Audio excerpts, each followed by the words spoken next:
Hey there, let's talk about something we all do a little too much: doom scrolling.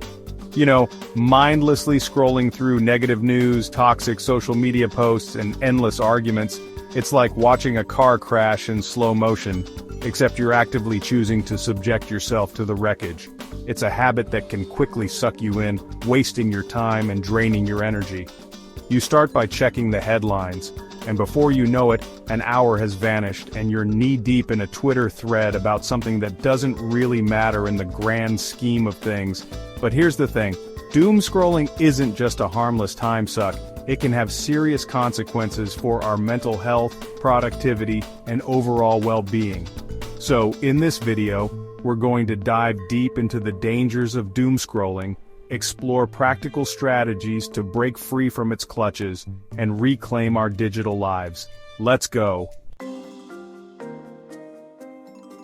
Have you ever looked up from your phone after what felt like minutes, only to realize hours had passed? Yeah, we've all been there. Doom scrolling has a sneaky way of warping our perception of time. It's like falling down a rabbit hole of negativity, and once you're in, it can be tough to climb out. Think about it. An hour spent scrolling through endless bad news is an hour you can't get back. That's an hour you could have spent reading a book, learning a new skill, having a meaningful conversation, or simply enjoying the present moment. It's not just about the time we lose, but also the opportunities we miss. When we're constantly bombarded with negativity, it's harder to find the motivation and energy to pursue our passions, connect with loved ones, or simply relax and recharge. And, it's not entirely our fault. Social media platforms and news apps are designed to keep us hooked. They use algorithms that feed us content they think we'll engage with, even if it's not good for us. So we end up stuck in these echo chambers of negativity, constantly exposed to the worst aspects of humanity. It's like being trapped in a never-ending cycle of outrage, anxiety, and despair. But here's the good news. We have the power to break free. By becoming aware of how much time we're spending doom scrolling, we can start to make conscious choices about how we want to spend our precious time. Let's be real, constantly exposing ourselves to a barrage of negativity can't be good for our mental health. And you know what? It's not. Studies have shown a direct link between excessive social media use and increased levels of anxiety, depression, and stress. Think about it. When we're constantly bombarded with images of violence, hatred, and suffering, it takes a toll on our emotional well-being. It's like our brains are being marinated in a toxic stew of negativity, and over time it starts to seep into our own thoughts and feelings. We start to see the world through a more negative lens, feeling overwhelmed by the sheer amount of bad news and negativity out there. It can make us feel helpless, hopeless, and even physically ill. And then there's the comparison game. Social media often presents us with a highly curated and often unrealistic view of other people's lives. We see their perfectly filtered photos, their exciting adventures, their seemingly perfect relationships, and we can't help but compare ourselves and our own lives. This constant comparison can lead to feelings of inadequacy, envy, and low self-esteem. We start to focus on what we lack rather than appreciating what we have, which can further fuel feelings of unhappiness and dissatisfaction. It's important to remember that social media is not a true reflection of reality. It's a highlight reel, carefully edited to showcase the best moments while hiding the struggles and imperfections that make us human. Okay, let's talk about the science behind why doom scrolling can be so addictive. It all comes down to a little chemical in our brains called dopamine. Dopamine is often referred to as the feel-good hormone.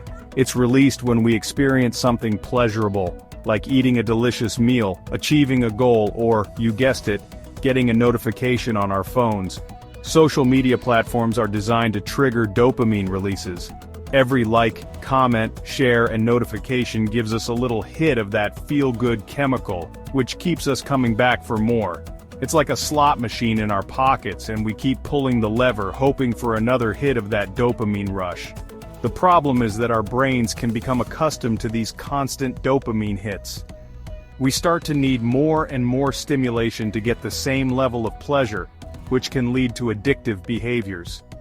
This is why it can be so hard to put down our phones, even when we know we should. We crave that next notification, that next hit of dopamine. It's a vicious cycle that can be tough to break. But here's the thing, we can retrain our brains to find pleasure in other, healthier activities.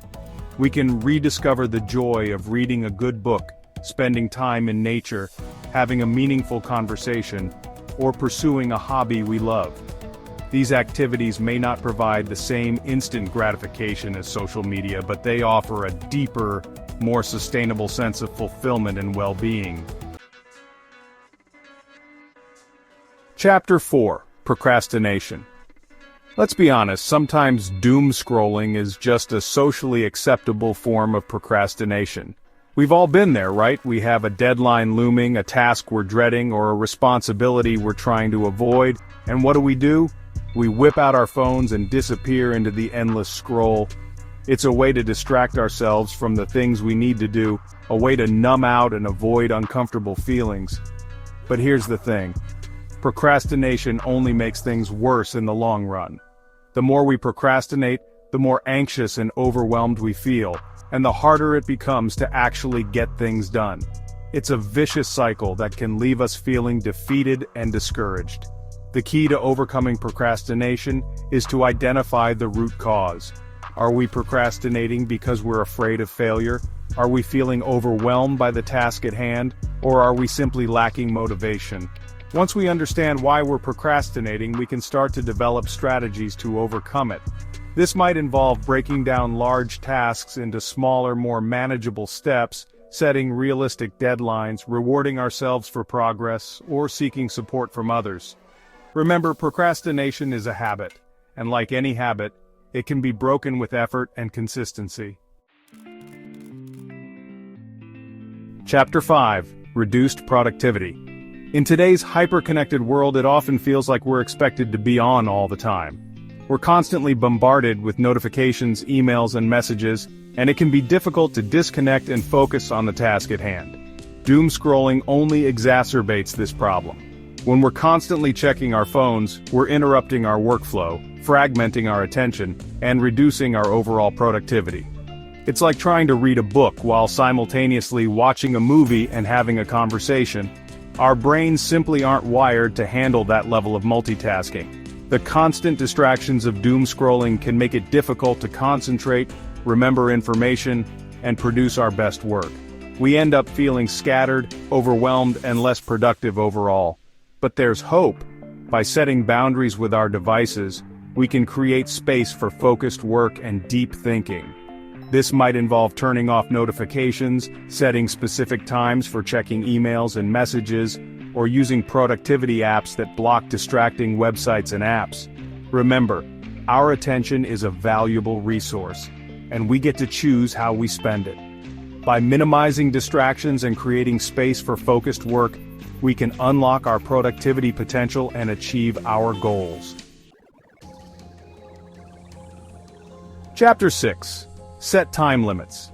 Okay, so we know doom scrolling is bad, but how do we actually break free from its clutches? Well, one of the most effective strategies is to set time limits on our device usage. Think about it. We set time limits for all sorts of things in our lives: work, exercise, even leisure activities. So why not set time limits for our digital consumption?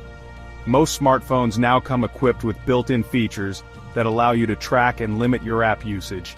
You can set daily time limits for specific apps like social media platforms or news apps, and your phone will give you a gentle nudge when you're approaching your limit. Another effective strategy is to schedule specific times for checking your phone. Instead of mindlessly scrolling throughout the day, designate certain times like during your commute or lunch break as your designated phone time.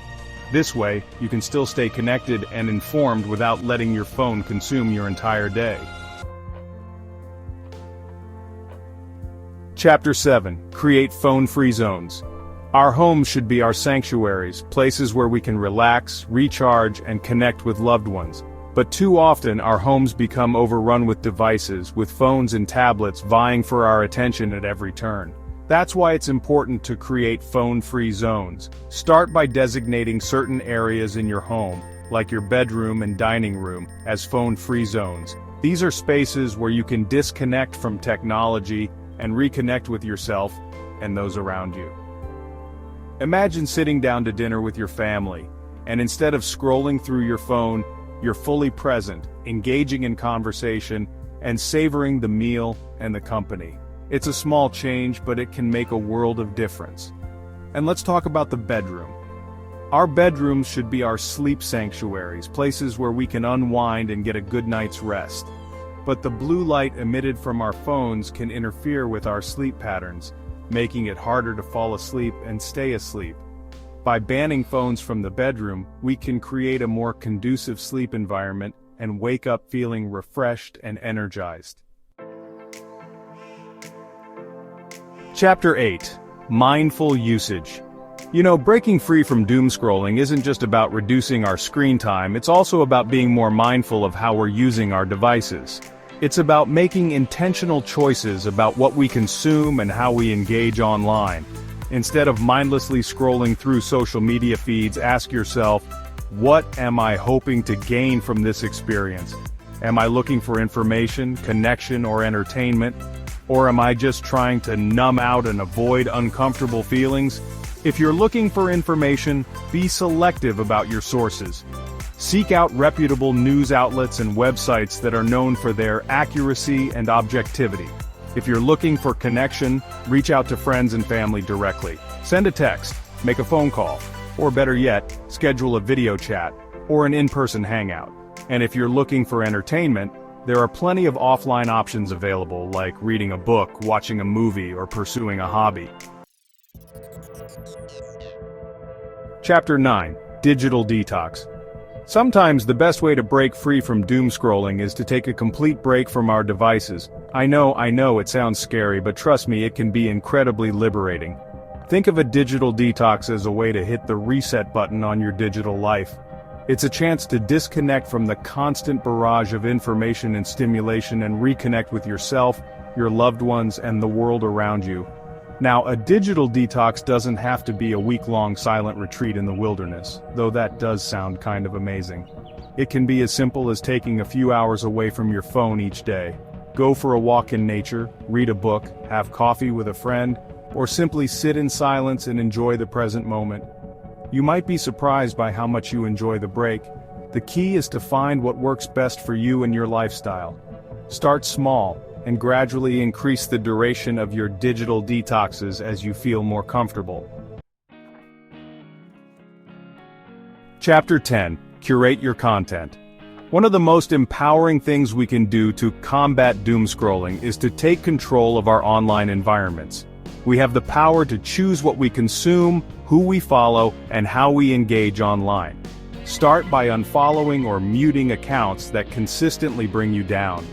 You know the ones I'm talking about, the accounts that make you feel inadequate, envious, or just plain bad about yourself.